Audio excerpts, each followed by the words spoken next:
بسم اللہ الرحمن الرحیم۔ گمنام ہیرو کے معزز ناظرین السلام علیکم۔ دوستو لائک ضرور کر دیا کریں، شکریہ۔ آئیے چلتے ہیں کہانی کی طرف۔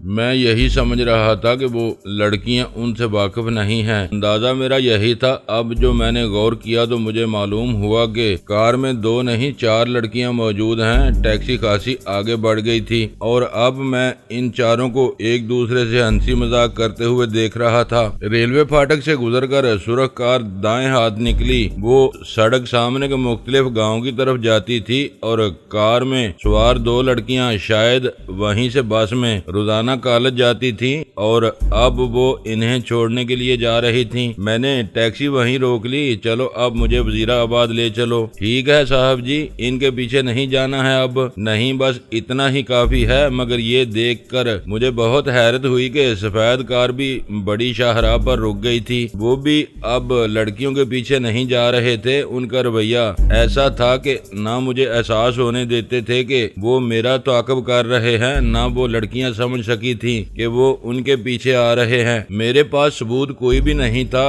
کہ وہ میرے ساتھ کیا کچھ کر چکے ہیں۔ نہ میں نے انہیں سڑک پر کیل بکھیرتے دیکھا، نہ گاڑی کو آگ لگاتے، مگر مجھے یقین تھا کہ اصل بدماشی انہی کی تھی۔ لیکن میں ان پر یوں ہی ہاتھ نہیں ڈال سکتا تھا۔ ان کی شکلیں میں اب بھی اچھی طرح اپنے ذہن نشین کر چکا تھا، مگر ابھی تک ان کو میں للکار نہیں سکا تھا۔ بسوں اور کاروں کا ایک ہجوم تھا جو ہر وقت بڑی شاہراہ پر چلتا رہتا تھا۔ ایسے میں ان 2 آدمیوں کو روک لینا آسان نہیں تھا۔ اس میں 1000 قباحتیں پیدا ہو سکتی تھیں۔ جیسے ہی میرے ڈرائیور نے گاڑی وزیرا آباد کی طرف بڑھائی، وہ دونوں بہت تیزی سے ہمارے قریب آ گئے، اتنا قریب کہ ٹیکسی کو سڑک چھوڑنی پڑی، مگر وہ آگے نہیں بڑھے، ٹیکسی کے ساتھ ساتھ چلتے رہے۔ پچھلی سیٹ پر بیٹھے آدمی نے کہا، سونیو، اس مفلر سے کام نہیں چلے گا، کوئی دوپٹہ اوڑھ لو، تمہاری شربتی اکھیاں بہت سوہنی ہیں، پر مکھڑا بھی تو دکھاؤ۔ یہ کہہ کر وہ کھلکھلا کر ہنس دیا اور کار کو بگا کر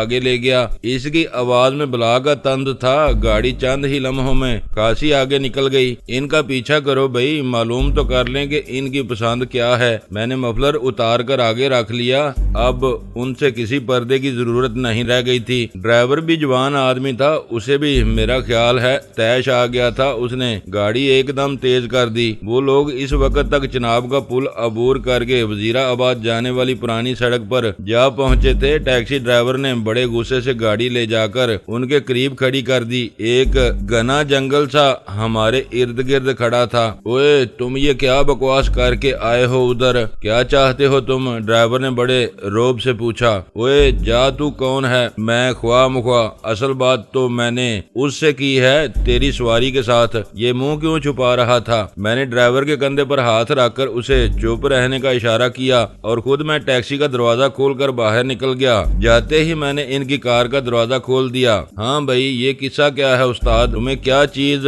سوہنی لگتی ہے؟ مگر جیسے ہی میں نے دروازہ کھولا، اس کا تنا ہوا پستول میرے سامنے آ گیا۔ مجھ سے بچ ہی جاؤ تو بہتر ہے استاد، ابھی تو تمہاری گاڑی ہی جلی ہے، کہیں تمہیں بھی ادھر ہی نہ رہنا پڑے۔ اس کی آواز میں ایسا اعتماد تھا کہ میں نے ایک دم دروازہ بند کر دیا۔ اس کی گولی کسی بھی لمحے اپنی جگہ سے سرک سکتی تھی۔ وہ چپ نہیں ہوا، اس نے دروازہ پھر کھول دیا۔ بولا، بہتر ہے تم یہاں سے چلے جاؤ اور پھر کبھی لنگاہی صاحب کے دروازے پر نہ آنا اور نہ اس سرخ کار پر نظر رکھنا، ورنہ بہت گھاٹے میں رہو گے۔ اس کا مطلب ہے کہ میرا بریف کیس بھی تم نے ہی اٹھایا تھا۔ اس کا مجھے پتا نہیں ہے، میں ایسا کام نہیں کرتا۔ تم اگر مجھے یہ بتا دو کہ رات تم لنگاہی صاحب کی کوٹھی پر کیوں آئے تھے اور تم نے ان لڑکیوں کا تعاقب کیوں کیا ہے، تو ہو سکتا ہے میں تمہیں کوئی بہتر راستہ بتا دوں۔ یہ بات تو میں پھر کبھی تمہیں بتاؤں گا بچے، ابھی تو تم اس پستول پر ناچ رہے ہو، اس لیے میں چپ ہوں۔ یہ کہہ کر میں ٹیکسی کی طرف بڑھا تو اس نے اپنی جگہ چھوڑ دی اور پچھلی نشست کے کنارے تک آ کر اس نے دایاں ہاتھ کار سے